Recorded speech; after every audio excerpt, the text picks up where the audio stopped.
Muy buenas tardes, tengan todas y todos ustedes.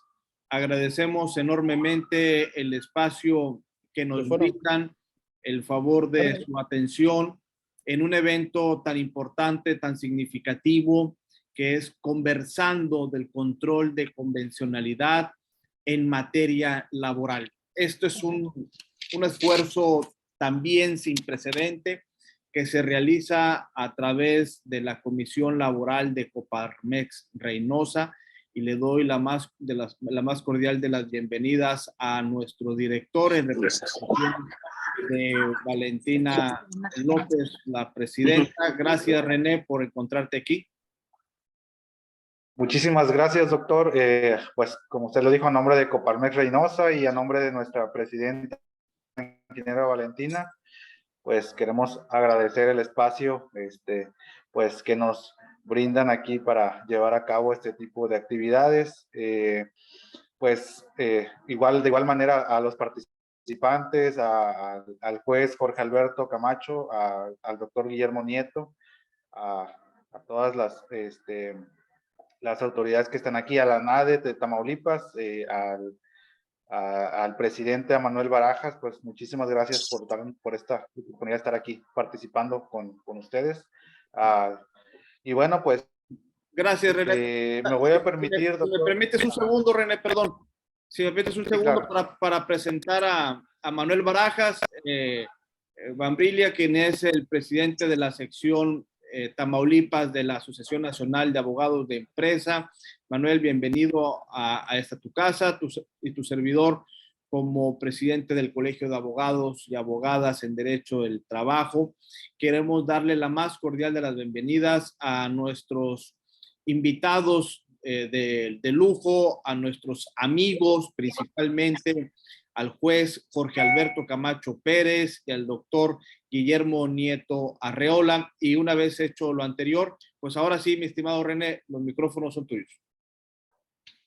Sí, muchísimas gracias, doctor. Bueno, pues me voy a permitir leer, darle lectura a la reseña del juez Jorge Alberto Camacho Pérez, quien nos va a estar participando, bueno, aquí en el conversatorio sobre el control de convencionalidad en el derecho laboral, ¿sí? Bueno, pues me permito darle lectura. Es el juez Jorge Alberto Camacho Pérez, con larga experiencia como servidor público en la impartición de justicia en el ámbito local. Inició en 2001 como secretario de estudio y cuenta de la primera sala civil del Poder Judicial del Estado de Chiapas. En el año 2002 ingresó al Poder Judicial de la Federación, ocupando los cargos de actuario judicial y secretario de tribunal en el segundo tribunal colegiado, así como el cuarto tribunal colegiado y el tribunal colegiado en materia de trabajo del 20º circuito en Tuxtla Gutiérrez, Chiapas. Desde 2017 es juez de distrito en el juzgado tercero de distrito en el estado de Baja California Sur, con sede en La Paz. Pues muchísimas gracias, juez Jorge Alberto Camacho, y bueno, doctor, le cedo el uso de la voz. Gracias, René. Pues ya dando formalmente la bienvenida al juez Jorge Alberto Camacho, le pediré de favor al presidente de la sección Tamaulipas, Manuel Barajas, haga lo propio con nuestro siguiente invitado. Muchas gracias, estimados participantes, amigos, doctor Everardo, doctor Guillermo, juez Jorge, mi estimado René de Coparmex Reynosa. Es un gusto estar con ustedes desde ANADE, siempre preocupados, y en la unión siempre es la fuerza para hacer estos eventos excelentes y tener estas personalidades. Espero lo disfruten. Por aquí el doctor Guillermo estudió la licenciatura y es maestro en doctor en Derecho. Es autor y coautor de más de 10 libros sobre derecho electoral, constitucional, teoría del derecho y control de convencionalidad. Es académico y profesor de posgrado. Ha impartido diferentes diplomados en derecho electoral, control difuso de convencionalidad, argumentación jurídica, juicios de amparo y derechos humanos. Ha colaborado como sínodo en exámenes de grado en los poderes judiciales de Chiapas y Tabasco, magistrado del Poder Judicial de Chiapas del 2012 al 2018, reconocido por diversas instituciones por su promoción a la defensa y protección de derechos humanos. Pues estamos ante unas grandes personalidades, tanto como Jorge como el el juez Jorge como el doctor Guillermo. Espero y lo disfruten y es un gusto estar con ustedes.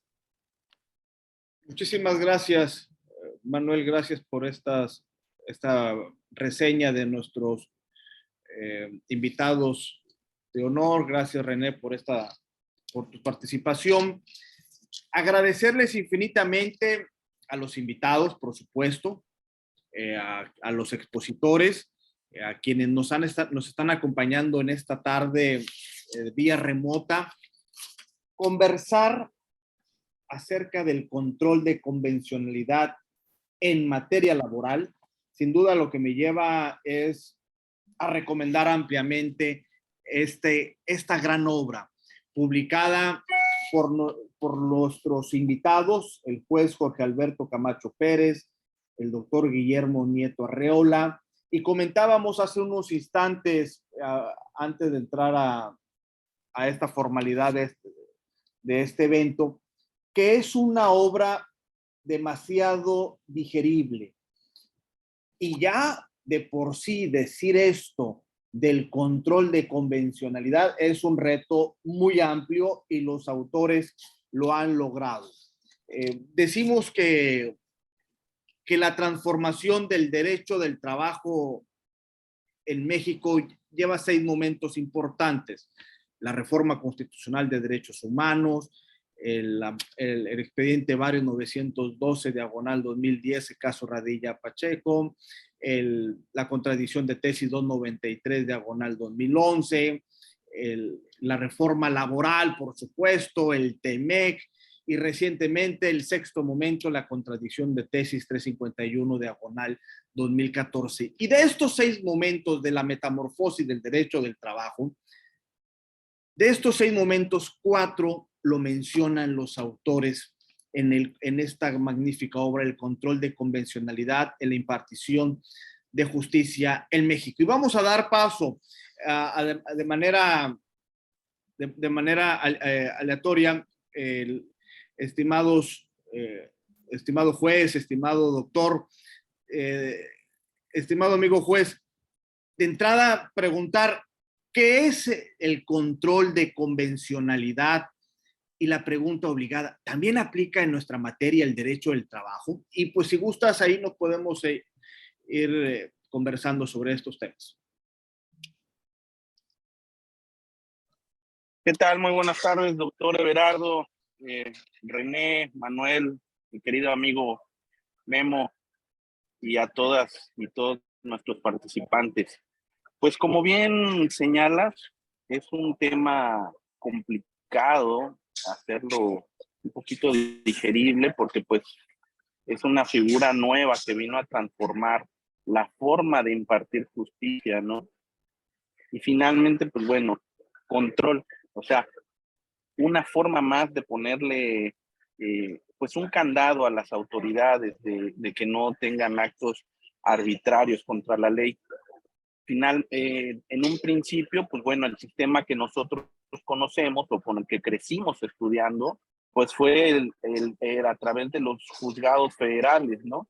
Y los tribunales colegiados, que ellos eran nuestra última instancia o nuestros guardianes para ver que estos actos no fueran más allá de nuestra legislación, nuestra constitución, nuestra normativa interna, ¿no? Y ahora, pues después del primer momento que tú mencionas, de la reforma de 2011, pero pues que viene con el expediente Varios, el famoso caso de Rosendo Radilla, pues bueno, ya empezó a tener un poco, ya voltearon a ver un poco más a los derechos humanos, ¿no? Incluso, pues, si recuerdan, nuestra constitución decía, el título decía garantías individuales, ¿no? Ahora, pues, ya dice derechos humanos. Y, pues, con esta nueva forma de pedir justicia, de impartir justicia, más que nada hacernos juzgadores más garantistas. Y, pues, esta herramienta nos las da, pues, la propia sentencia que condena a nuestro país con el caso Rosendo Radilla, ¿no? Que hubo muchas omisiones en la investigación, en la impartición, y pues bueno, eso surge con el expediente Varios. ¿Cómo íbamos a dar cumplimiento a esa resolución? y pues fueron un sinfín de discusiones en la corte. Digo, recordarán cómo pues no sabían ni cómo iban a hacerle, y precisamente en el libro ahí viene pues lo más importante, o lo que consideramos más importante de ese momento, las discusiones, qué surgió de ahí. Y pues bueno, finalmente creo que ese expediente varios se podría decir que es la primera piedra, o el que le da impulso a nuestra reforma de 2011. Había que hacer un sinfín de cambios. La sentencia, recuerdo, comentábamos con el buen amigo Memo, incluso hay partes que todavía están sin cumplir, pero bueno, pues van estableciéndose esta nueva forma tanto de investigar los delitos, de impartir justicia. Y pues bueno, por eso sería más que nada como otra llave u otra herramienta a la que tenemos derecho como ciudadanos para protegernos de actos arbitrarios, ¿no? No nada más que ahora un acto sea contrario a la Constitución, ¿no? Ahora también hay que hacer como juzgador un bosquejo, un análisis para ver si no es contrario, en este caso, pues a la Convención Americana de Derechos Humanos, ¿no? Los derechos humanos que ahí están consagrados. Muchas gracias, juez. Damos la bienvenida también a la maestra Claudia Villavicencio. Admirada maestra, gracias por encontrarte aquí. Sergio Molina, gracias también. Continuamos con este ejercicio. Doctor Guillermo, ya nos comentaba el juez que es una herramienta que está a disponibilidad del juzgador, de los operadores jurídicos, y por supuesto muy vinculada íntimamente a la Convención Americana sobre Derechos Humanos. Pero no sé si quieras agregar algo más, o yo te preguntaría, ¿qué es el control difuso? ¿Qué es el control ex oficio? Y me sirve de palanca para la primera participación que tuve, que este libro lo escribieron ustedes de manera muy amena, muy digerible, que podría ser contradictorio con el propio título, control de convencionalidad, porque es un tema demasiado técnico, y tratar de aterrizarlo, pues aquí viene la complejidad y ustedes lo hacen de maravilla. Adelante, doctor.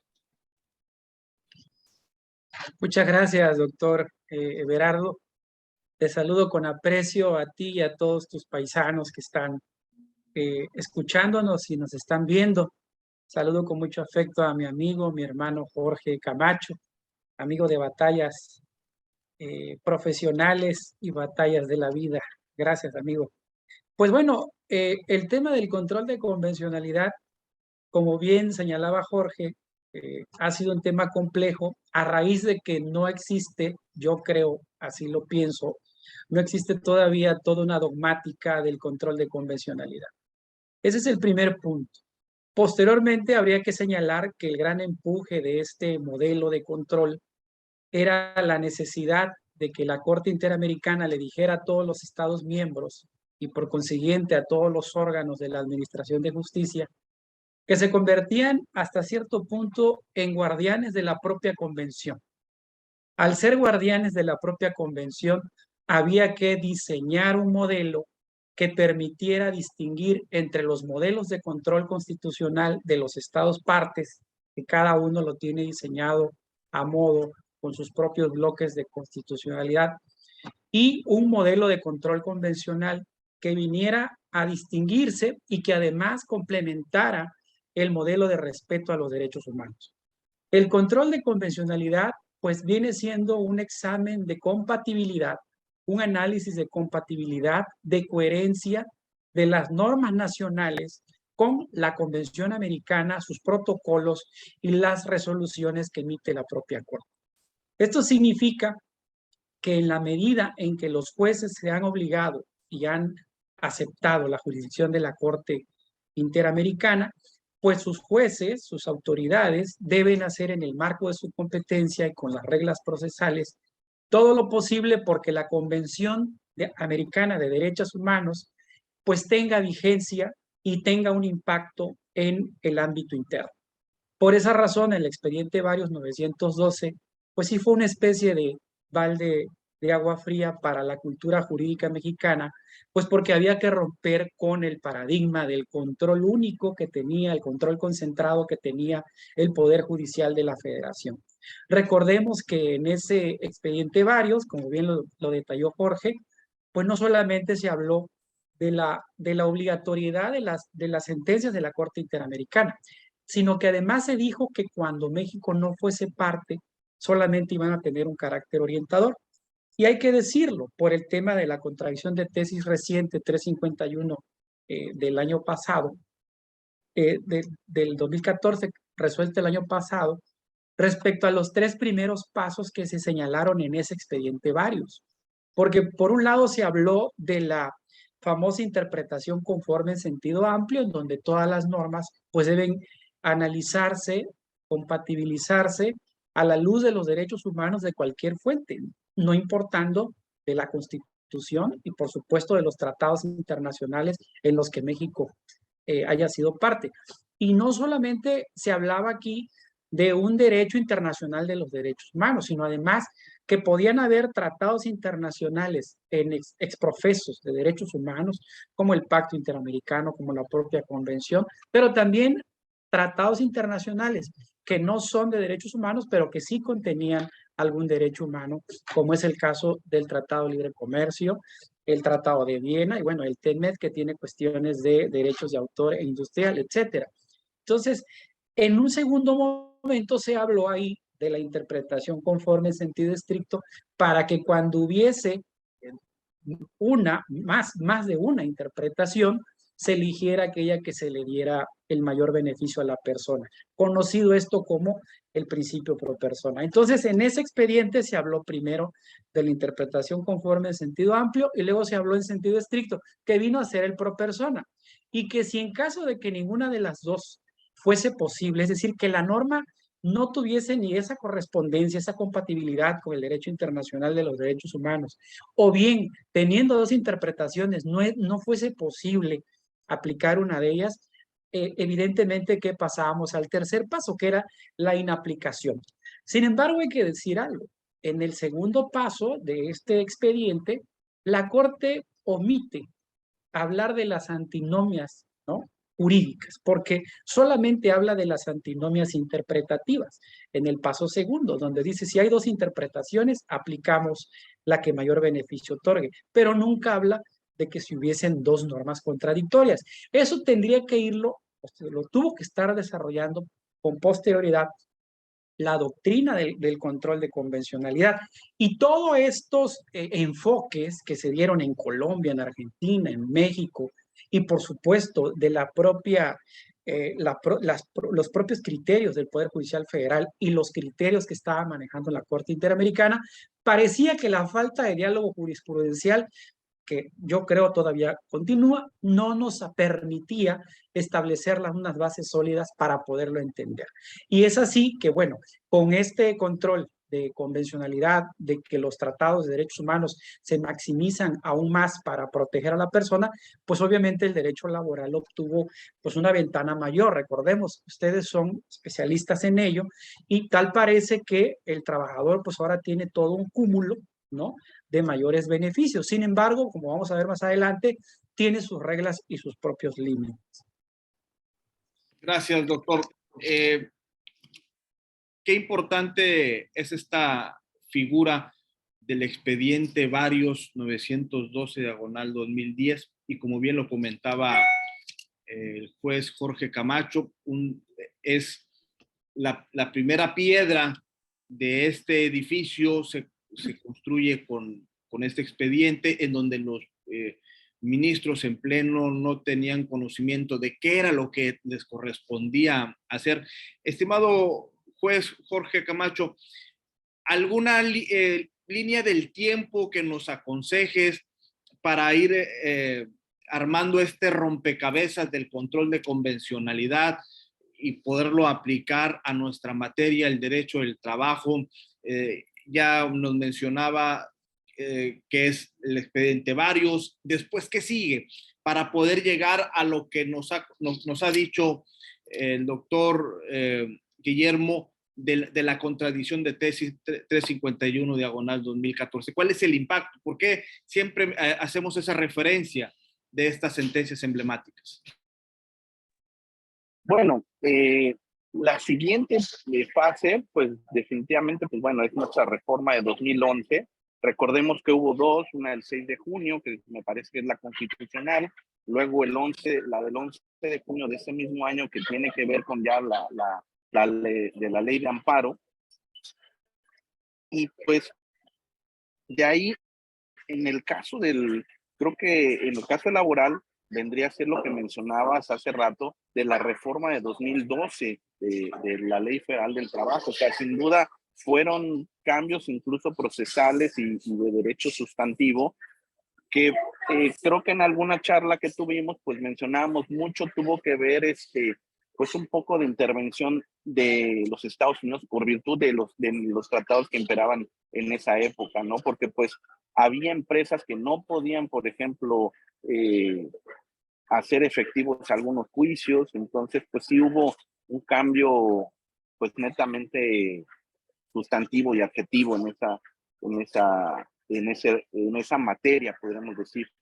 ¿Y por qué hablamos de la contradicción 293-2011? Pues bueno, como bien señalaba ahorita Memo, la Corte no sabía, bueno, era algo nuevo, no sabían qué iba a hacer, incluso pues están en las versiones taquigráficas, las opiniones, las intervenciones, y esa contradicción 2013 pues es como que la que va, como que tomando lo bueno de todas las opiniones y las tesis que van saliendo y establece como cierta forma en cómo se iba a aplicar, ¿no? Bien señalaba ahorita Memo, primero las resoluciones de la Corte pues eran orientadoras, ¿no?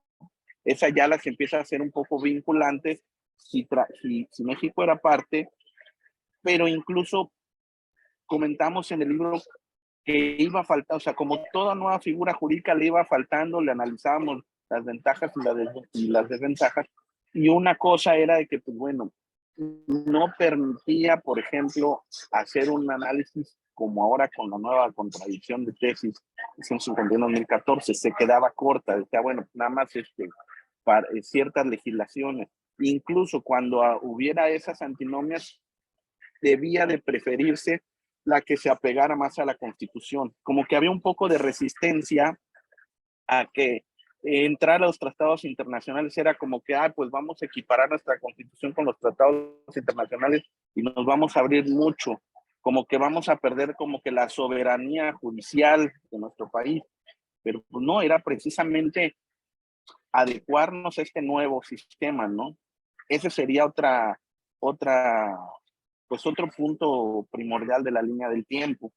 Luego, pues vendrá la contradicción de tesis 351-2014, y que obviamente ahorita que comentemos, pues da un poco de más amplitud, nos quita las cuerdas a los juzgadores de cómo estábamos, ¿no? Hasta antes de esa jurisprudencia, que solo podíamos interpretar si había alguna inconstitucionalidad o inconvencionalidad de la ley de amparo o el código, en este caso el supletorio, ¿no? del Federal de Procedimiento Civil. No podíamos ver si alguna legislación civil, penal, había sido o que hubiese sido aplicada en el juicio de origen, no podíamos hacer ningún pronunciamiento, ¿no?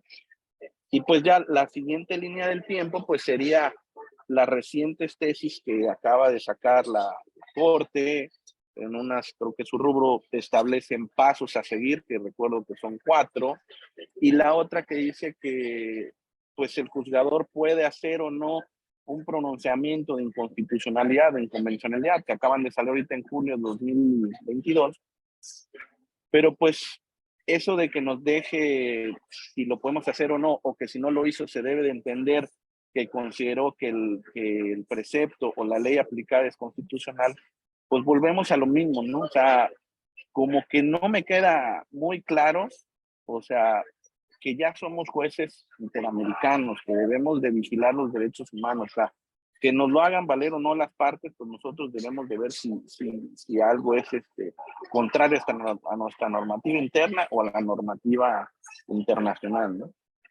Dentro de de ese intervalo, pues bueno, algunas de las que ustedes conocen, pues está la jurisprudencia que salió de cuando los intereses son usurarios, pues bueno, creo que podría ser el ejemplo de cómo la Corte fue aplicando la inconstitucionalidad o la inconvencionalidad, ¿no? Era contrario, o sea, nuestra legislación permitía que pactáramos los intereses como estimáramos conveniente las partes, pero bueno, la Convención Americana decía que no podía ser usurario, ¿no?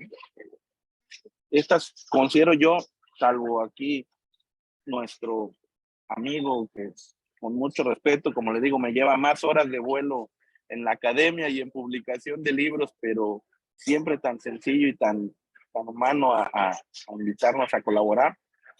Algo que me esté escapando, pues aquí nuestro amigo Memo podrá señalaros alguna arista más que fuera importante. Muchísimas gracias, juez. Para ir aterrizándolo, la primera piedra es con el expediente Varios, 912/2010. Esa línea del tiempo, continuando con la contradicción de tesis 293/2011. Y de manera paralela, pues obviamente en materia laboral, la reforma del 2012, el impacto inmediato que tuvo la reforma de derechos humanos, posteriormente la reforma del 2019, el propio TEMEC, de manera paralela estuvieron avanzando. Y quiero detenerme brevemente, estimado doctor Guillermo, en la contradicción de tesis 293. Si bien es cierto en el expediente Varios 912, el caso Radilla Pacheco, producto de la sentencia, consecuencia de la sentencia de la Corte Interamericana de Derechos Humanos, estableció en ese expediente Varios, y ya lo mencionabas hace unos momentos, que la jurisprudencia de la Corte Interamericana era vinculante para el Estado mexicano cuando el Estado mexicano fuera parte. En donde no fuera parte, pues solamente iba a ser orientadora. Pero ¿qué sucedió en la contradicción de tesis 293, número 1, y qué impacto tiene en el ejercicio en el sistema jurídico mexicano? Y va para allá mi pregunta. Es decir, y aquí saludo a mi querido amigo Jaime Bustamante, que es un especialista en empresas a nivel nacional. Si llegamos, mi estimado Jaime y tu servidor, a una junta de conciliación todavía existentes, o bien a un tribunal laboral con argumentos exclusivamente de la norma doméstica, de la norma interna, de la Ley Federal del Trabajo, y no tomamos en cuenta la artillería jurídica internacional, ¿qué nos sucederá a los laboralistas, estimado Guillermo? Sí, muchas gracias. Bueno, hay que nada más señalar que me parece que la piedra que vino a limar la piedra angular, que fue el 912, fue precisamente la 351. Perdón, la 293. En esta contradicción de tesis, recordemos que la Suprema Corte hace una especie de descripción de cómo había venido dándose el principio de supremacía constitucional. Es decir, si algo había estado un tanto manoseado, había sido la supremacía constitucional, porque en algún momento se habló de que la Constitución y los tratados estaban a la par, luego se habló de que los tratados estaban por encima de las leyes federales, y luego se dijo que los tratados estaban a la par de las leyes federales. Cuando ocurrió este proceso de que los tratados estaban por encima de la ley federal, por ahí en temas de aeronáutica me parece hubo un asunto laboral que fue resuelto con base a tratados internacionales y no teníamos todavía el control difuso. Era por este tema no recuerdo bien, pero era un tema sobre la sindicalización que tenían algunos empleados de la aeronáutica. Y resolvieron con base en tratados internacionales, sin que ello implicara un control plenamente difuso porque no estaba diseñado. Ahora, la contradicción de tesis lo que hizo fue dejarnos en claro un nuevo modelo en el que dijo, bueno, hay que entender que tenemos ahora una especie de bloque de constitucionalidad que lo conforman los derechos humanos de la Constitución, de los tratados, la jurisprudencia de la Corte Nacional y la jurisprudencia de la Corte Interamericana. Es decir, este bloque de constitucionalidad compuesto por 4 elementos. Toda esta masa se compone ahora como la base del sistema, como bien dice Sergio García Ramírez. No hay que buscarlo en la cúspide, hay que buscarlo en la base del sistema. Palabras de don Sergio García Ramírez. Sin embargo, en el debate de la Corte se discutió mucho la cuestión de la terminología. El ministro Saldívar hablaba del bloque, mientras que los otros ministros, sobre todo el ministro en retiro, hablaba de un control, ¿no?, de regularidad constitucional, parámetro de control de regularidad constitucional, para que se pudiera incluir, dicen, según ellos, el hecho de que todas las autoridades, todos los jueces que tuvieran formal y materialmente la aplicación de una norma, pues tuvieran que analizar precisamente todo este nuevo compilado. Entonces, la mayor vigencia que se adquiere ahora en un juicio es que evidentemente se hace obligatorio estos derechos previstos en tratados, ¿no?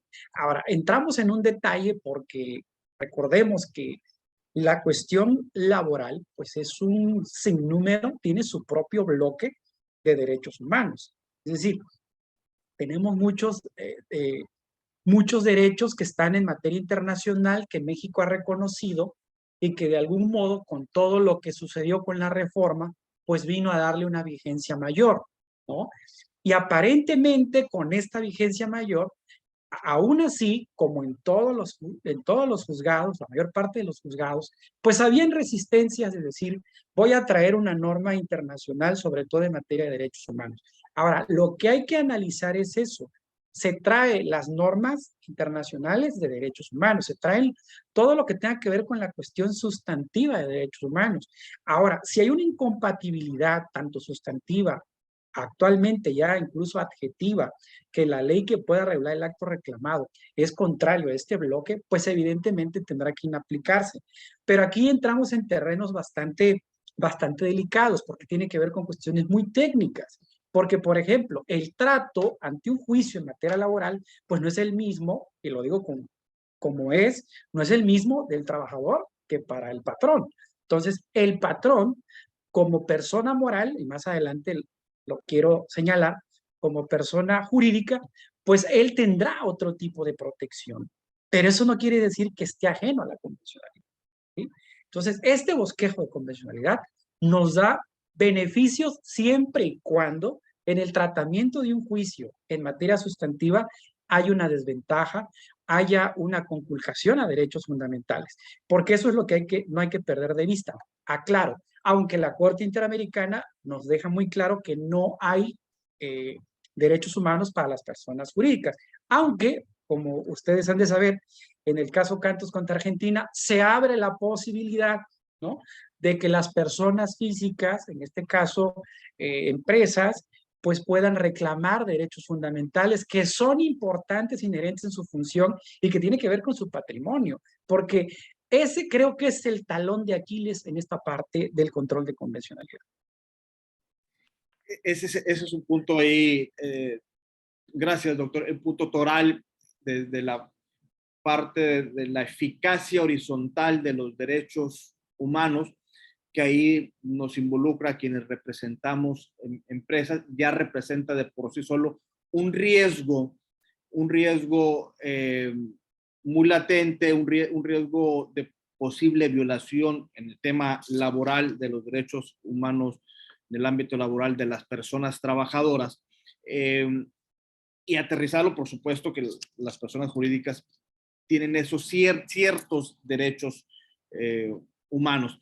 Y volviendo a terminar, para darle, cerrar la pinza con esta línea del tiempo que bien nos acaba de mencionar el juez Jorge Alberto Camacho.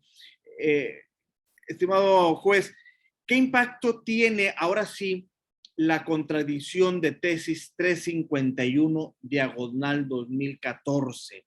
¿Por qué es del 2014 y por qué la conocimos recientemente en este año? Y bueno, qué es lo que viene a resarcir, o qué es lo que viene a sacar de conclusión, qué es lo que viene a coronar esta contradicción de tesis.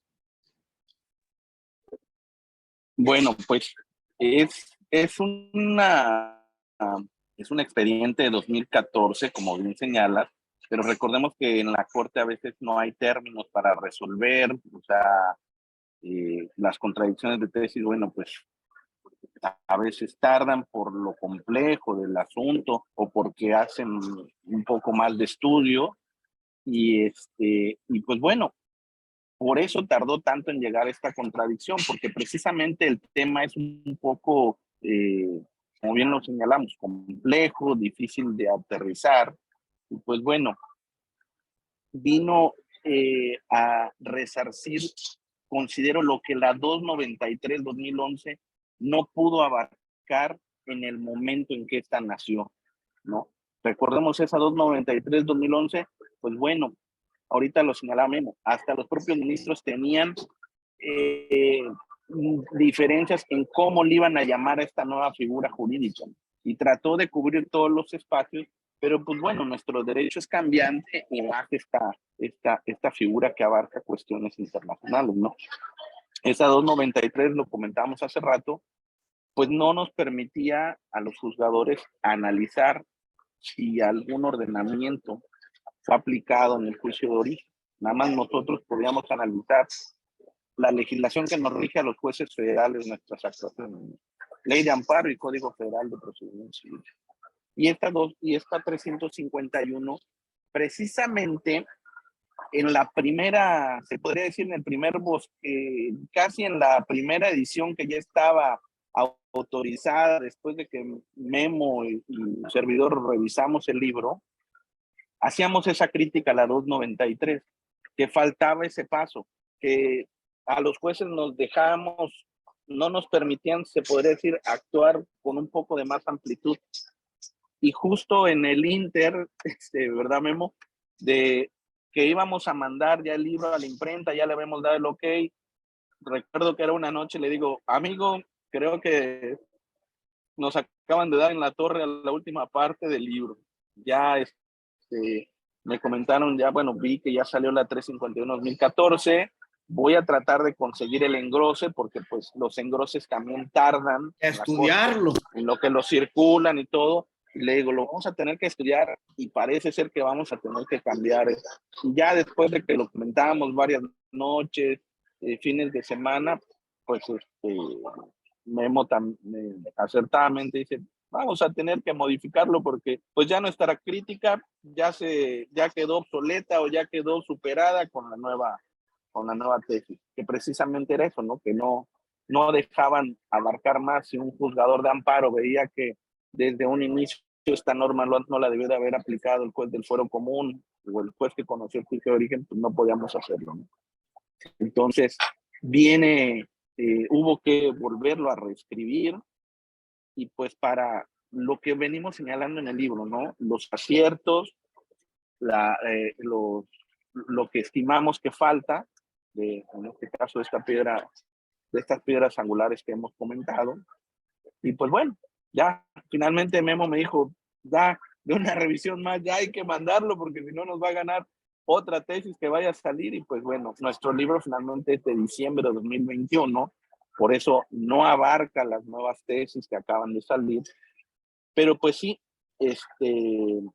habla pues muy claramente de ahora de las ventajas, de los aciertos de la 351-2014, también de lo que estimamos que pudiera faltar, y eso nos dio pauta a dar una metodología de cómo aplicar el control de convencionalidad, que si recuerdas en ese momento no había ninguna tesis que te dijera, bueno, vas a hacer esto, vas a analizar el asunto así, vas a hacer, porque pasaba que muchos jueces o muchos incluso litigantes pues decían desde un inicio, aplícame la ley internacional porque en tal asunto, por decirte, de España ya resolvieron de esta manera. No, o sea, primero tenemos que ver, como señalaba Memo, nuestra normativa interna, hacer ese análisis, ese estudio.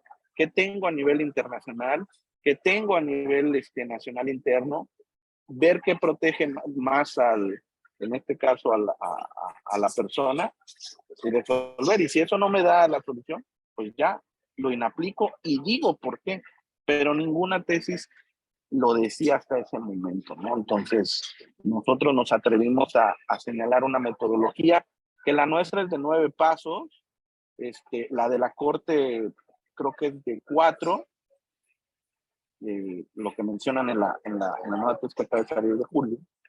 Y pues bueno, no decimos que la de nosotros deba de ser la correcta, ¿no? Simplemente aportamos algo para que los operadores jurídicos, lo comentábamos en una de las presentaciones, este libro va dirigido a quien tiene el primer contacto, que son los jueces, en este caso el Foro Común.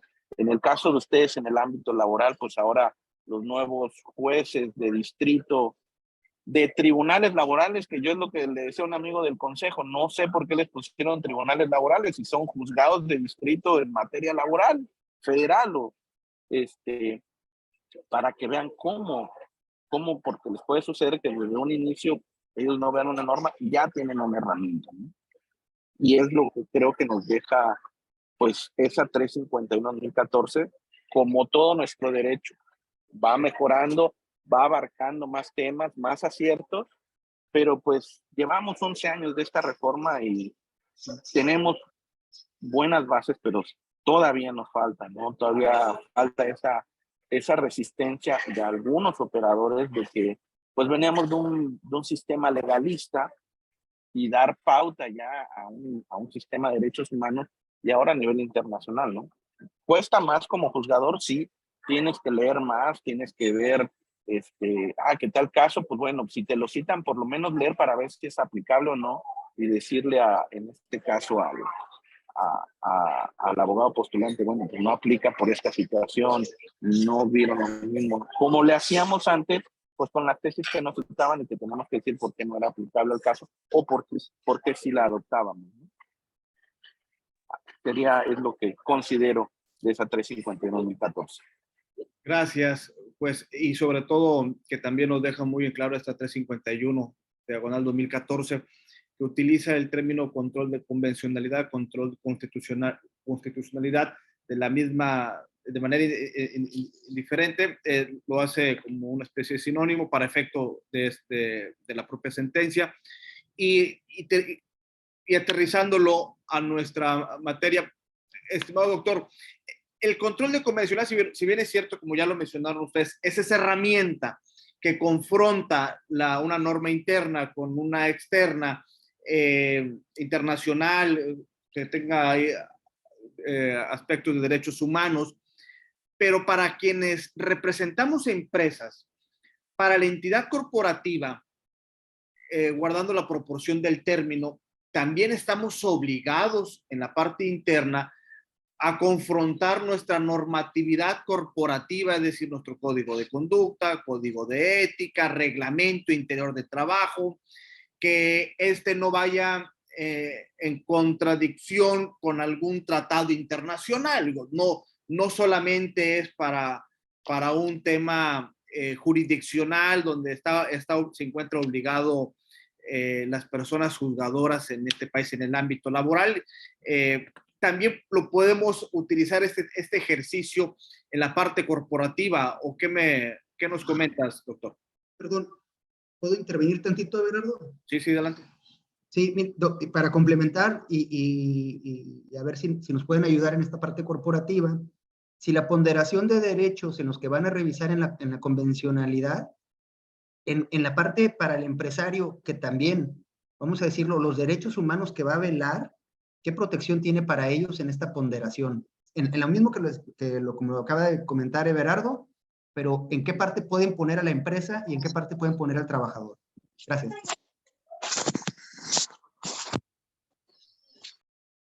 Bueno, han hecho la pregunta más importante de lo que está pasando ahorita con el sistema de la valoración, los conflictos jurídicos, la ponderación y la resolución que tiene que ver con derechos humanos. Hay que partir de un supuesto. Primero, en el sentido de que a México le ha costado a nivel constitucional y a nivel legal la aceptación de este nuevo modelo sobre derechos, porque mucho se confunde que los derechos humanos son tanto para beneficiar delincuentes como para beneficiar a todo aquel que se considere o se coloque en una posición débil. Yo creo que es una mala percepción que se tiene de los derechos. Los derechos requieren de garantías y esas garantías tienen que darse en el ámbito procesal y en el ámbito sustantivo, ya sea a través de distintos mecanismos en donde cualquier persona que esté en un juicio pues va a requerir de garantías para que hacerle valer sus derechos. Por ejemplo, el derecho al debido proceso requiere ciertas garantías, ¿no? Que vienen haciendo algunas reglas y algunos principios.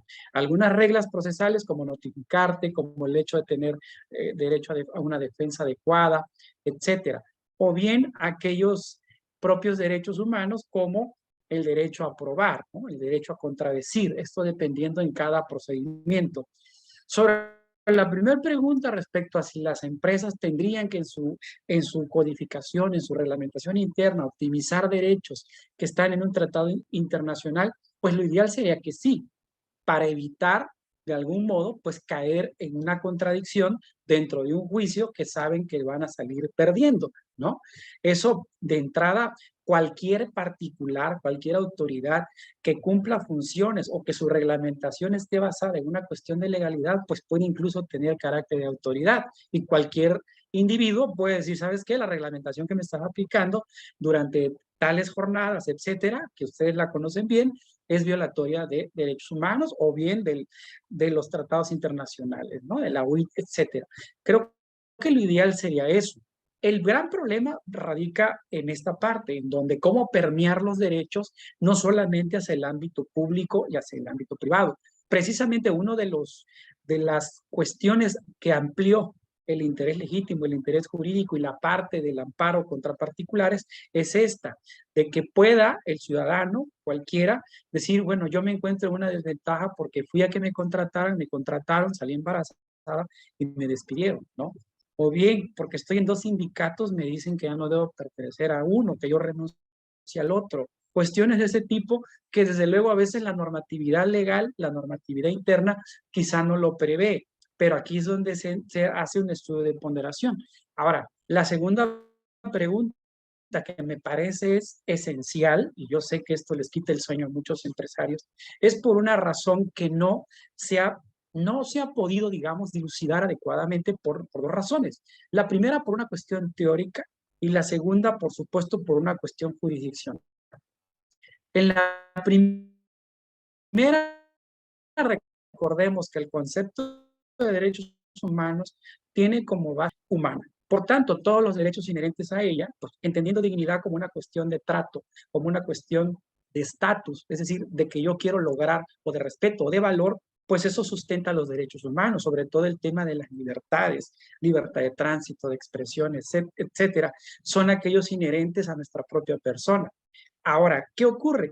Las personas jurídicas, ¿no? Accionistas, empresarios, que se reúnen y que de algún modo tienen una finalidad, es la doctrina que nos hace falta desarrollar.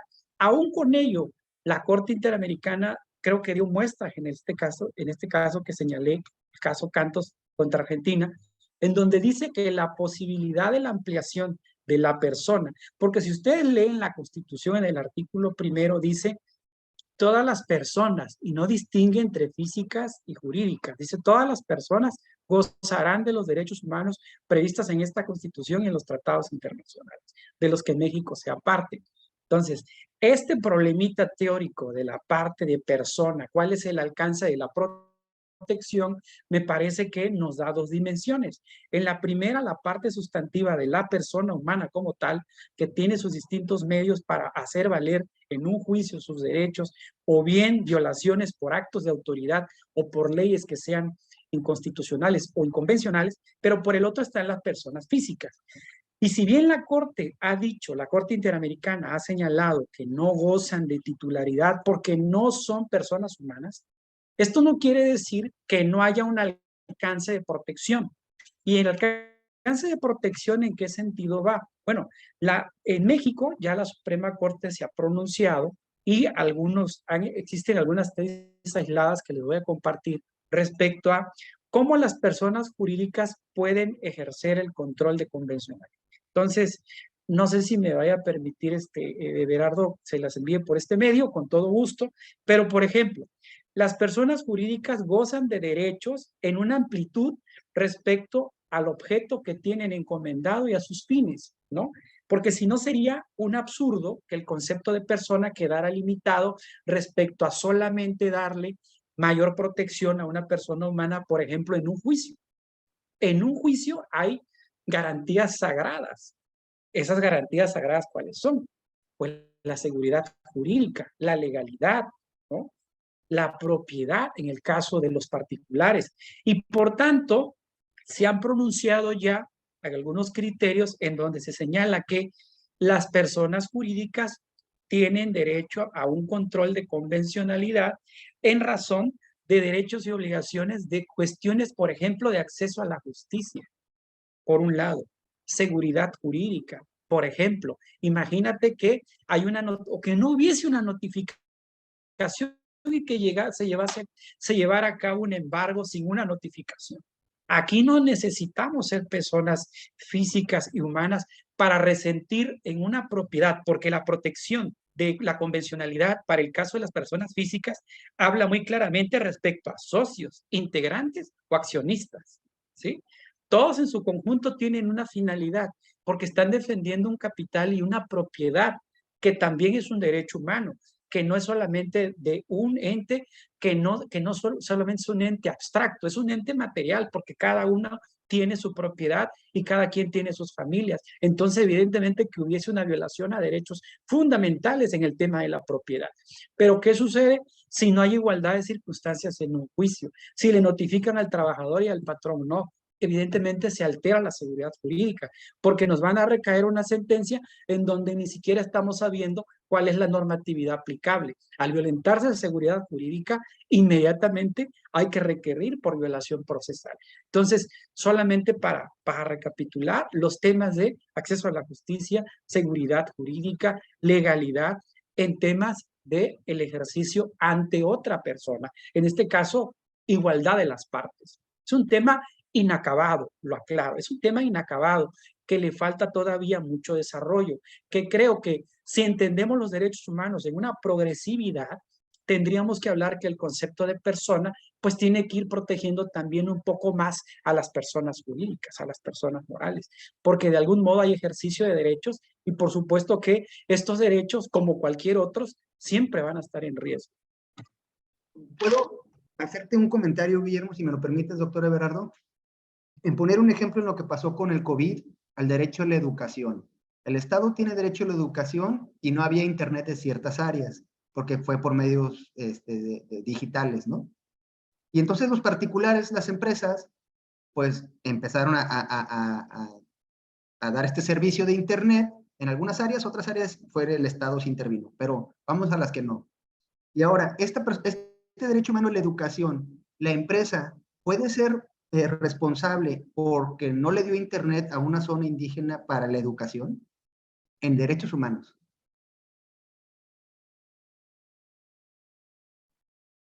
No, a ver, yo no veo, a ver, una empresa privada presta un servicio gratuito. ¿Internet?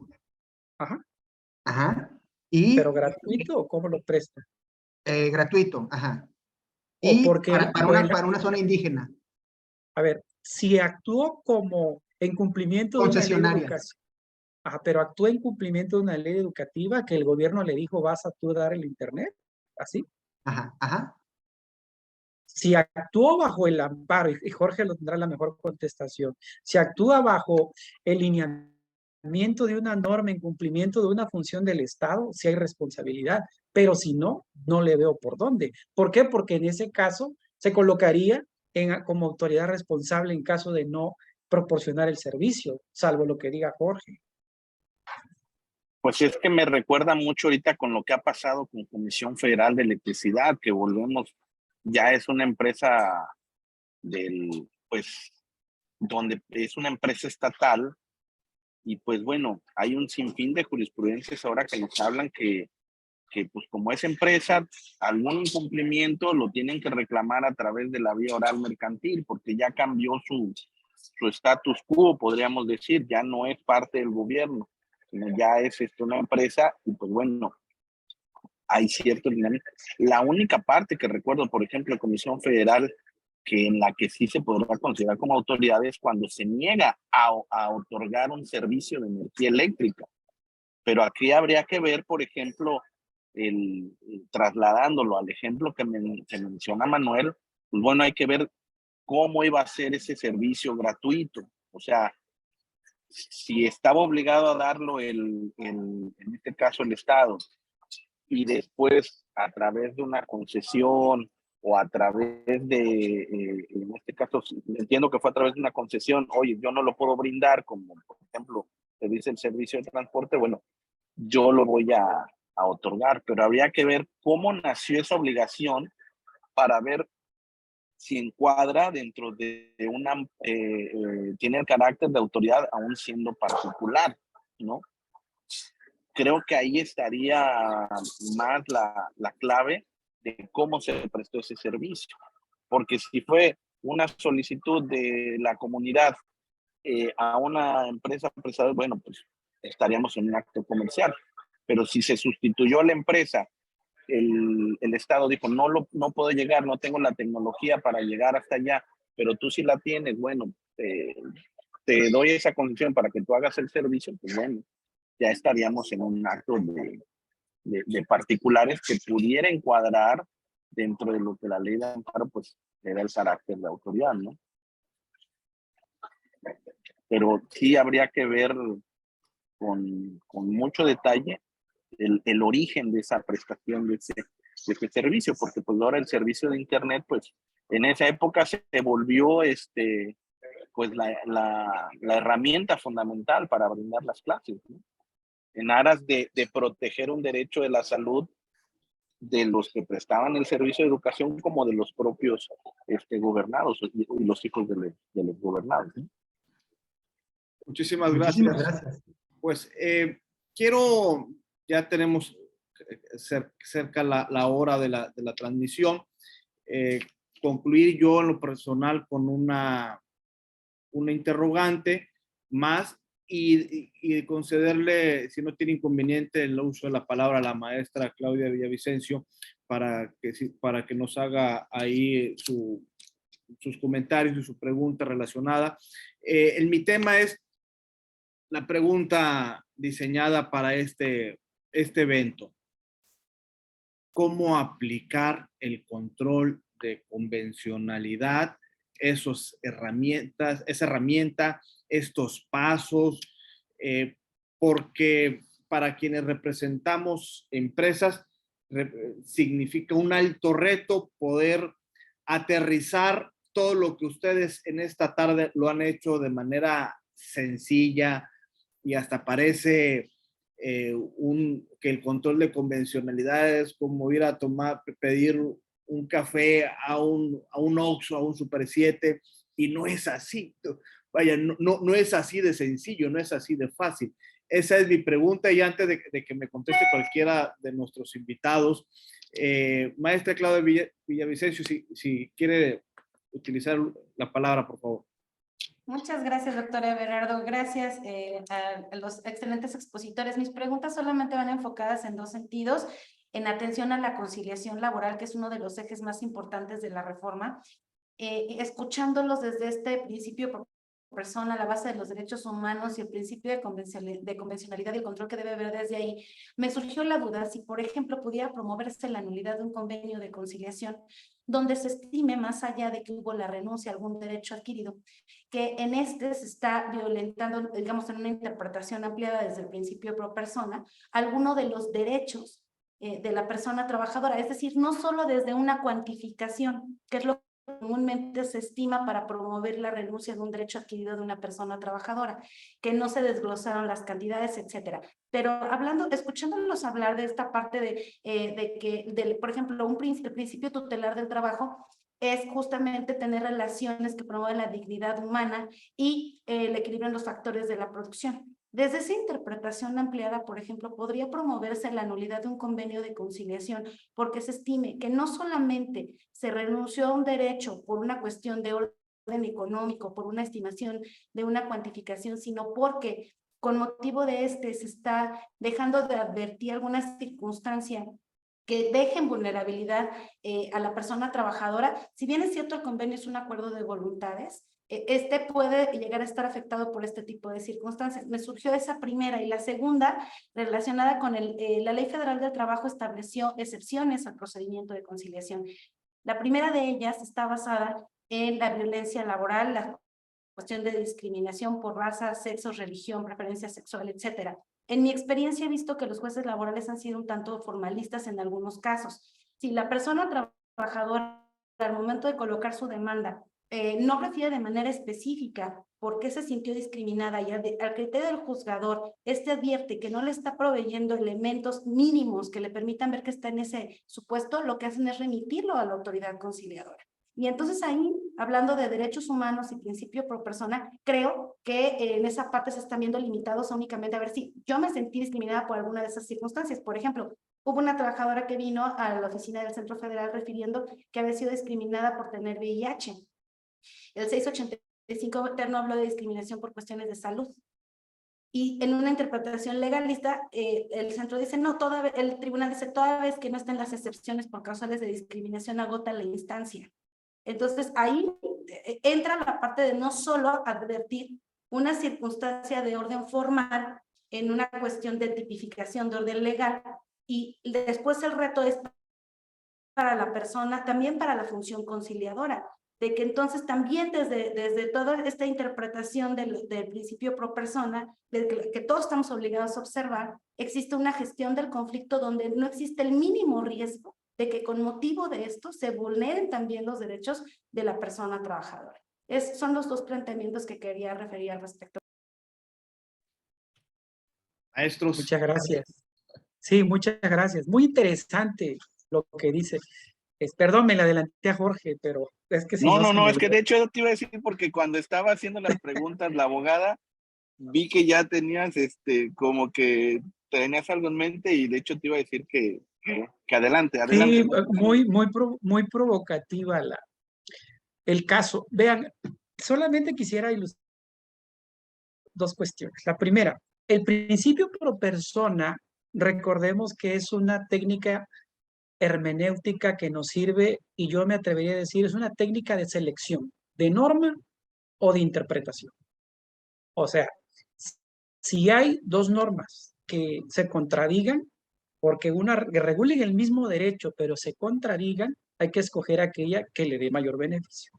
Y segundo, si existe de una norma en la que está regulado un derecho, dos interpretaciones, que sea la interpretación conforme en sentido estricto, pues hay que escoger la que le dé beneficio, ya sea la interpretación más favorable, etcétera.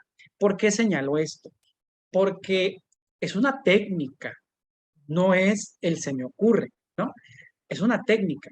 Lo que señala la maestra, lo cual agradezco el caso, es parecido a lo que la Corte resolvió hace poco, al famoso acuerdo, convenio de las personas que se divorcian y que dicen, tú y yo llegamos a un acuerdo, pero resulta que en ese acuerdo hay discriminación y violación de derechos. Por ejemplo, ¿cuál? Si bien es cierto, hace rato usted decía, no el derecho a la salud, pero pues el libre desarrollo de la persona, con eso tenemos para entrar a muchas cosas, ¿no? Todas estas, en el caso de un convenio en específico, de que un trabajador, no sabemos bajo qué condiciones el trabajador acuerda. Y nadie puede firmar, nadie puede pactar, acuérdense ustedes, el menoscabo de un derecho. Ahora, desde una perspectiva de derechos humanos, si la ley dice que una vez que se establece el convenio tiene fuerza de tal cosa, que generalmente así señalan las normas, pero también tenemos la interpretación de que nadie puede en un momento dado acordar el dejar de disfrutar un derecho adquirido, pues por supuesto que tenemos que elegir el que le dé mayor beneficio. Si es cierto, yo la acordé, pero por ejemplo, si se tratara de mujer, pues bueno, la perspectiva de género respecto en qué condiciones llegó a ese acuerdo. Si respecto se trata de un hombre, puede ser que esté también bajo amenaza, puede ser que esté siendo obligado y el trabajador por una necesidad económica diga, renuncio a otro tipo de derechos. Es muy común, ¿no? Que hay empresas que a veces cambian de aparentemente de dueños para terminar con el tema de la antigüedad. Entonces, esas son cuestiones que hay que tomar en consideración, que el trabajador en un momento dado, pues saldría perdiendo. Yo considero que sí, en una perspectiva progresista, garantista de los derechos. En el otro supuesto, en el que yo tendría casi la carga de la prueba para decir que yo fui discriminado, pero no digo ni por qué, ¿no? Aquí volvemos al mismo tema. La perspectiva en un momento dado de género sería importante. Y la otra, el juzgador pues no está siendo para nada garantista, no porque el trabajador sea el más débil, porque se trata de una categoría sospechosa prevista en el artículo 1 constitucional. De entrada, desde ahí, hay una categoría sospechosa. Y la Corte ha hablado mucho de las categorías sospechosas, en el sentido de que evidentemente que necesitamos conocer las circunstancias que llevan a esa discriminación, porque debemos de ser objetivos en la parte de que las discriminaciones en cuestiones laborales, pues muchas veces son muy silenciosas. El único que las sabe es el trabajador. O al revés, ¿no? Puede ser que quien sea el acosado, pues sea el propio patrón, porque esté amenazado, porque se da, porque lo he visto, donde trabajadores amenazan a los patrones con la finalidad de tener ventajas ilegales, ¿no? Pero bueno, yo creo que en los dos casos tendría que darse una perspectiva más progresista, provocarla. Desde el momento en que habla de discriminación, provóquenselo al juzgador con el artículo 1 constitucional, con la obligatoriedad que tiene de la prevención, con la obligatoriedad que tiene de la protección, del respeto y de la garantía. Porque al no hacerlo, lo que está haciendo este juzgador es sus acciones de protección y garantía pues están quedando prácticamente en el olvido. Y ese es uno de los problemas de la, de la última resolución respecto en que sí o no la presunción de constitucionalidad sobre una norma que el juez o el magistrado dice que sí y por tanto no estoy obligado a hacer ningún examen o test de convencionalidad, ¿no? Esa sería mi opinión, salvo que diga Jorge. No, pues evidentemente como juzgador, si tú tienes duda respecto de un tema en alguna demanda, digo, yo lo he visto en amparo, respecto a alguna duda que te queda claro para en dado caso admitir o desechar, pues para eso está la figura de la prevención. O sea, te faltó algo, acláramelo para saber, o sea, ya con esa certeza, si yo tengo que conocer tu demanda, o bien se tiene que remitir en este caso a otra autoridad, el trabajador o quien haya formulado la demanda. Pues somos humanos, somos seres falibles por naturaleza, que nos puede haber pasado, oye, pues sí me sentí discriminado. Bueno, ¿en qué aspecto te sentiste discriminado? El juez no está sustituyéndose, sino de algo que dijo, que quedó un poco oscuro, no claro, bueno, no le está diciendo, oye, si te sentiste discriminado por esto, tienes que hacer esto. No, nada más te está preguntando, ¿en qué aspecto te sentiste discriminado? Para saber precisamente a qué órgano le va a tocar resolver, ¿no? Pero pues como bien señala Memo, ha costado también a algunos operadores jurídicos cambiarnos el chip, ¿no? De formalistas, de legalistas a garantistas y jueces de derechos humanos, ¿no? O sea, hay que pensar que se acudan a nosotros, pues es para resolver un conflicto, ¿no? Y pues bueno, están también ustedes ante una nueva figura, incluso a mis compañeras juezas y a mis compañeros jueces que han resultado vencedores de 2019 para acá, pues les digo, les toca afrontar pues una nueva forma de impartir justicia a nivel laboral, ¿no? Incluso en el sistema, en el caso de la informática, pues ustedes están muy familiarizados, los que llevan amparo o juicios civiles federales, están muy familiarizados con el CISE, con el Sistema Integral de Seguimiento de Expedientes. Resulta que mis compañeras juezas y jueces laborales es otro sistema, SIGE, o no me acuerdo cómo se llama. O sea, ya de entrada a ellos les toca navegar en otro sistema, en este caso informático. Muchas veces no trae las mismas herramientas que el PIS. Entonces, pues hay que hacerlo pues más, lo más claro posible. Y ahora, pues, con el control de convencionalidad, como bien señala Memo, con esta última tesis que nos dice, bueno, lo puedes hacer, o si no lo hiciste, pues debes de entenderlo como que no. Pues en lo que se da ese cambio o en lo que se vuelve normal para todos los juzgadores, pues mi recomendación sería, pues bueno, uno, en el tercer capítulo del libro, o por ahí viene los 9 pasos que deben de hacer para que en este caso ustedes como litigantes o vos le planteen al juzgador, oye, me parece que en este asunto pues hay una normativa internacional que es aplicable o algo, dándole pues las primeras bases para que o por lo menos les explique por qué sí va a ser o no ese control de convencionalidad, ¿no? Lo hacíamos, pues bueno, hace tiempo cuando citábamos tesis, había unas tesis había unas jurisprudencias o tesis aisladas de colegiados que decían que si nada más te citaban las puras tesis, no había obligación de decir si eran aplicables o no. Después vino una contradicción de la Corte que dijo que si te la cita, en este caso el quejoso, pues por lo menos tienes que decirle si es aplicable o no. Estimo que ese paso, pues hay que seguirlo ahorita con el control de convencionalidad. Si de entrada ustedes saben, tienen la idea, plásmenselo de una vez en la demanda, en este caso al juzgador, para que por lo menos tenga pues la obligación de decirles si tienen ustedes o no la razón en ese punto, ¿no? Sería pues el consejo que les daría. Y pues cómo aplicarlo, pues no quiero hacer comercial del libro, diría Memo, pero pues ahí lo explicamos lo más detalladamente posible y con un lenguaje no tan complicado. Les digo, no digo que sea lo mejor, pero me quedo con el comentario que hicieron en las anteriores presentaciones un amigo que es licenciado en Ciencias de la Comunicación, que me dijo, Jorge, leí el libro de ustedes, me quedó muy claro el tema que tratan de abordar. Hay unas cuestiones que no, porque no soy abogado, pero lo entendí.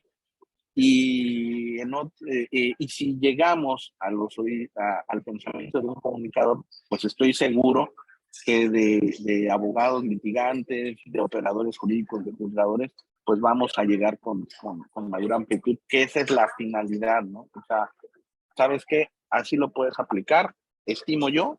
Vendrán muchos más, a lo mejor autores o algunas otras obras, pero pues esta fue como que nuestra primera piedra, nuestra primera aportación de cómo pueden aplicarse el control de convencionalidad. Muchas gracias a ambos. Gracias. Gracias, doctor. Gracias. Nada más para Pues el libro es la pregunta importante. Nada más para completar lo que había dicho hace rato. Ya ven que la Corte resolvió que aquellas esposas o esposos que acordaban para divorciarse, por ejemplo, decía el esposo, te vas a quedar en la casa a vivir con mis hijos, pero si llega a vivir alguien más o metes a un hombre, inmediatamente se acaba, me la tienes que devolver, ¿no? La Corte dijo, a ver, eso es discriminatorio porque va en contra del libre desarrollo de la personalidad. No sé si me permitas, Everardo, compartir un cuadrito que hice de lo que la metodología de nosotros y lo de la Corte.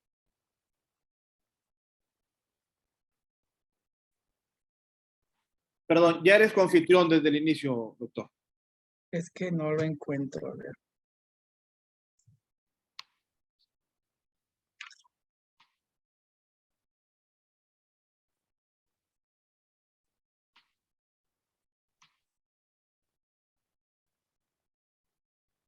Es que no entiendo por qué no lo encuentro. ¿Tu documento o qué? Sí, el documento lo tengo abierto aquí. Ok, y ya le diste ahí compartir, la opción de compartir. Me vengo aquí a compartir y no me aparece. Ok, abre otra vez el documento. Si quieres, minimiza la pantalla. Lo cierro y lo abro. Ajá. A ver, voy de nuevo, permíteme.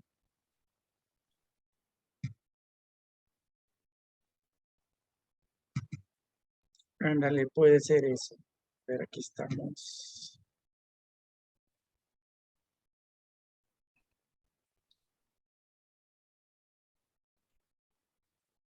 Aquí está.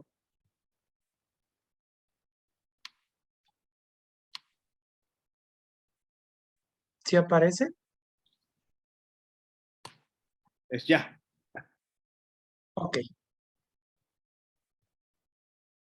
Bueno, bajo la pregunta que hicieron sobre cómo aplicarlo, ¿no? Nosotros marcamos ahí, realmente son 8, porque el punto 9 son puntos resolutivos. ¿Qué es lo que tratamos de decir? Bueno, ¿cómo empezar a darnos cuenta si efectivamente existe o no la necesidad de hacer control de convencionalidad? Sin embargo, en el libro hacemos una clasificación de 2 dimensiones de la convencionalidad. Por un lado hablamos de una dimensión menor y por el otro de una dimensión mayor.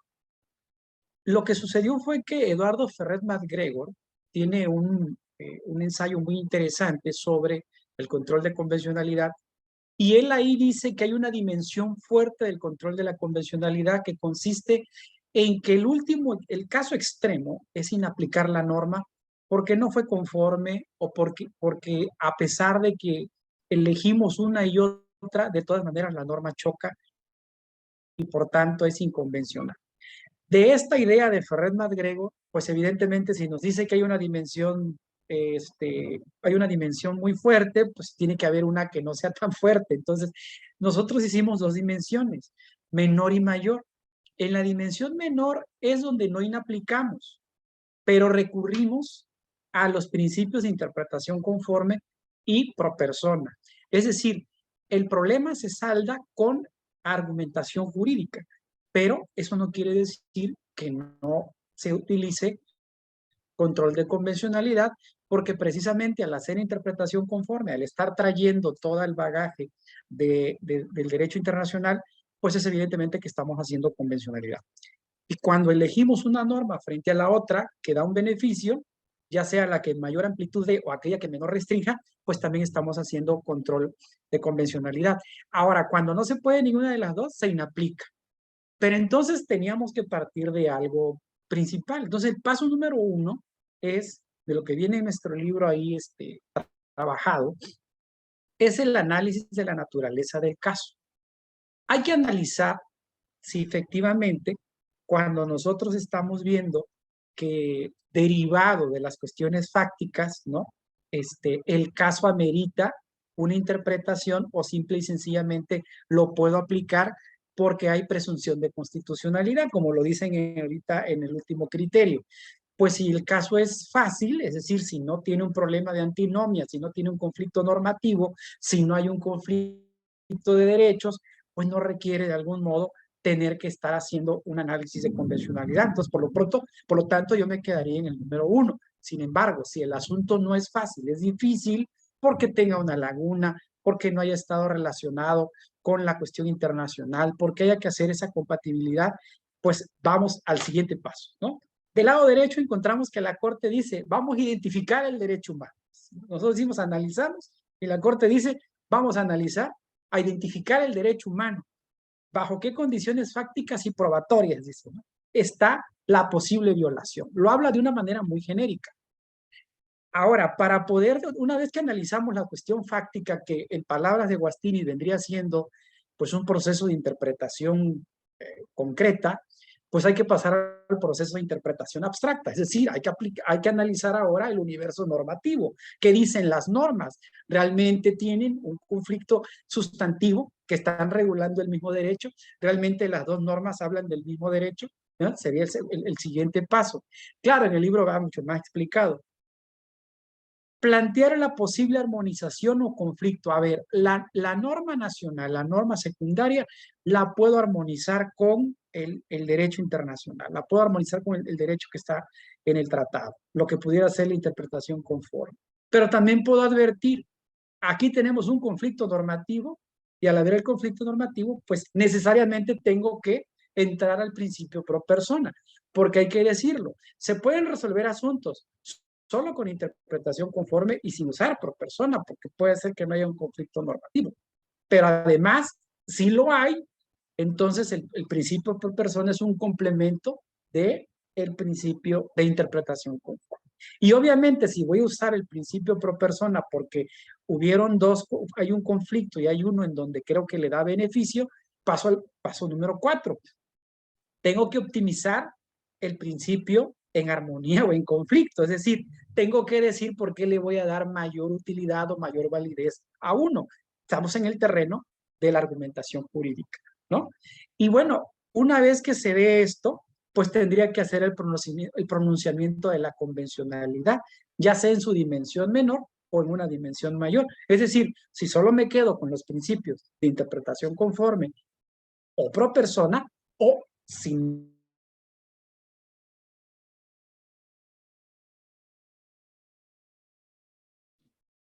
Te perdimos, amigo, te perdimos. Guillermo, doctor Guillermo. Creo que se le fue el internet. Sí. Sí, se quedó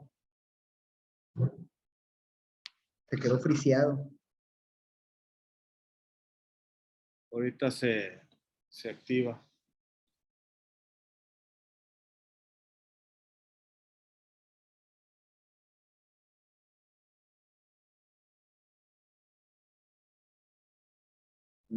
No sé si quieras ir concluyendo, estimado juez, ya para... Ahí está. Bueno, ya se fue, ahorita entra. Pues es lo que comentábamos en un comienzo, ¿no? O sea, no es nada más decir, bueno, identifica, ve, aplica tal, sino hacerlo un poquito más entendible. Y de verdad que eso fue lo que tratamos de hacer en esa parte del libro, ¿no? Aportar algo que no había. La verdad estaba excelente ahorita el cuadro que había puesto Memo, porque finalmente lo abordamos de tal manera que cualquiera lo puede entender, cualquiera lo puede aplicar, ¿no? Es una figura muy importante. Estimo yo que vendría a ser como una nueva suplencia de la queja, porque pues bueno, finalmente por eso es un control de convencionalidad ex oficio, ¿no? No me lo tienen que alegar las partes. Si yo como juzgador lo advierto, pues bueno, de una vez explico por qué en mi resolución, ¿no? Y hacer ese tipo de análisis. Ahorita no recuerdo con exactitud, bueno, ya puedo hablar de este caso porque ya lo resolví, pero sí hablaba algo de, recuerdo de unas pensiones para adquirir la edad, o no me acuerdo, y hice un estudio cómo estaba a nivel internacional y cómo estaba en nuestra normatividad interna, ¿no? Y recuerdo que ahí sí apliqué la normativa interna y tuve que explicar por qué le resultaba más benéfico, en dado caso, el derecho humano que establece la normativa internacional, ¿no? Pero parece ser que la normativa nacional no le exigía ni menos número de años, la verdad no. Ahorita con exactitud no lo tenía porque ya es un asunto que resolví hace tiempo, pero sí fue, recuerdo que así le dije al secretario, le digo, se ve que sí tuvo que ahondar en el proyecto y se hizo esa comparativa del derecho humano consagrado en la ley nacional y en este caso en internacional, ¿no? Y aplicando pues lo que más le beneficiaba al trabajador, digo, al quejoso sobre ese derecho. Pero pues bueno, es una figura que está cambiando, que va a seguir cambiando, va a haber nuevos matices o nuevas mejoras, pero pues bueno, ese fue nuestro aporte para la comunidad jurídica, devolver un poco de lo mucho que la vida, las instituciones nos ha dado. En mi caso, el Poder Judicial, pues 20 años de enseñanzas, le digo a mis secretarios, nos pagan por estudiar y por, en este caso, pues decidir conforme a derecho quién tiene la razón. Así que pues ojalá puedan adquirirlo y obviamente abiertos a críticas, a mejoras, a sugerencias que probablemente se vean reflejadas en la segunda edición. Infinitamente Pues, agradecido, pues. no, pues agradecer a ustedes que dejaron de lado sus labores, en este caso académicas, profesionales, algún asunto, sobre todo también que le quitaron tiempo a su familia, pues para compartirlo con nosotros, ¿no? Sus enseñanzas, este tipo de charlas, de intercambio de ideas, nos sirve tanto a ustedes como a nosotros. Estamos los operadores jurídicos. Les mando a todas y a todos un fuerte abrazo y pues muchas gracias por la invitación, doctor Everardo, René Herrera y Manuel Barajas. Ojalá pueda volver el libro, por favor, adquirirlo, vale mucho la pena. Pusimos en el chat el WhatsApp de donde lo pueden adquirir, la página de internet, de Facebook, traslados a toda la República del propio documento. Y pues bueno, así con esa amabilidad, con esa generosidad, con esa sencillez que nuestros expositores en esta tarde nos obsequian sus conocimientos largos, tantos años de experiencia en la parte académica, en la jurisdiccional, en lo local, en lo federal, pues me resta solamente agradecerles la presencia y no sé si quiera agregar por último algo nuestro director de Coparmex o Manuel Barajas como presidente de la NADE.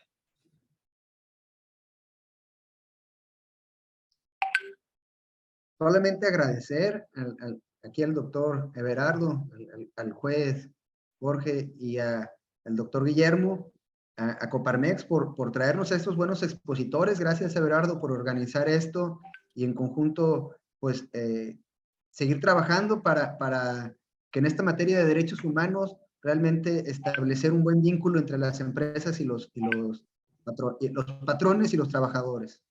Muchas gracias, Everardo. Al contrario, Manuel. René. Sí, doctor, pues igual, de igual manera, nada más agradecer, ¿verdad? Pues este espacio en el que nos comparten pues este tipo de temas muy, muy relevantes, muy importantes tanto para la parte empresarial como para, pues, ahora sí que toda la comunidad. Pues igual, muchísimas gracias, doctor, por ahora sí que traer estos temas a los participantes, al juez Jorge Alberto y al doctor Guillermo también, muchísimas gracias. Y bueno, pues estamos a la orden aquí en Coparmex y pues a nombre de la presidenta Valentina López, pues les reitero la gratitud de realizar este tipo de actividades. Gracias. Como ustedes saben, se está grabando este evento. Lo vamos a subir al canal de YouTube para hacérselos llegar por diversos medios, principalmente en Twitter, en Facebook, en el Twitter de nuestros expositores. Infinitamente agradecido por cada una de las interrogantes, de las inquietudes y sobre todo agradecer, por supuesto, a nuestros invitados, el juez Jorge Alberto Camacho y el doctor Guillermo Nieto. Nos estamos viendo. Muchas gracias, hasta luego.